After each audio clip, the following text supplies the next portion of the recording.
Amdi or Tuzemi in ensuring that Nigeria is safe and tackling the issue of insecurity challenges. Senator Abaribe don't point out things that need to be amended in the state police bill that was passed into law by the Nigeria Senate. And according to Senator Abaribe, the funding of the state police, they must look into where the funding go come from, how they go manage the funding. You get the point? So that federal government not going to interfere with the state police funding and coordinating on control. And the state governor, based on saying I be chief security officer of the state, it not go too much get power to control the state police, so that they're not go use and take oppress people when we say in their against or whether they are opposing for the state. You get the point? So if all these issue they go fit tackle around, and the funding aspect of it and the equipment of the state police they go fit handle them properly, at least they go help to curtail the issue of insecurity. You get the point now? So that during election they're not going to use that use that as weapon against their opponent or anybody when you oppose their government. They're not going to use them to chase or intimidate anybody. You get the point? So this one, if they make all those things in order, at least the state police go help to tackle the challenges of insecurity when Nigeria as a country will face us out. My name is Abaribe. I represent Abia South. Thank you, our dear leader, for exposing everything about the state police.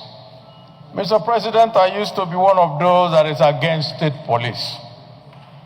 Mark my words, I used to be. But today, we know that we have very serious insecurity problem that can only be solved by thinking outside the box. And I think that this is part of it. But our issue on this is actually what goes into the Police Act. It's not really the amendment of the Constitution, because you can amend the Constitution, but then in the Act, matters of usage of the police is where most Nigerians are bothered about. The mover of the lead debate has said that those things will be taken care of. I think that as part of what we will also pass today is also to make sure that in those aspects of the Constitution, because I've seen 2 or 3, where it says that the president will merely write a letter and take over, or merely write a letter to, no, we think that not just the president, but that power must also be shared with the National Assembly and the Senate in particular, just like we have done in state of emergency. Because we cannot have a situation where the president just looks at a state, maybe he's not in good terms with the governor, and decides that he will take it over. How would you go against that? So I think that we should look very much into that. The second and the last part of what I will look into is the question of funding. Today, we are aware that states have far more funding than before. But we also had a time in which states didn't have as much money, which means that he who pays the piper will also dictate the tune. So what we will have to ensure that we go into the act is that funds that we go to the state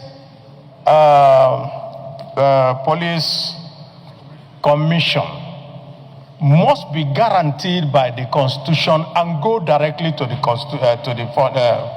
commission, so that what we are seeing today with regard to local government funds, we don't have to see it with the police. Because if we do that, then for people like us who come from the southeast, where in 2 or 3 kilometers you see 10 checkpoints, you will now have 100 checkpoints by state people who will have to fend for themselves if they don't have the requisite funding. I support this bill, and I ask my colleagues to please also support it, provided we put the safeguards that we guarantee each Nigerian his rights. Thank you, Mr. President.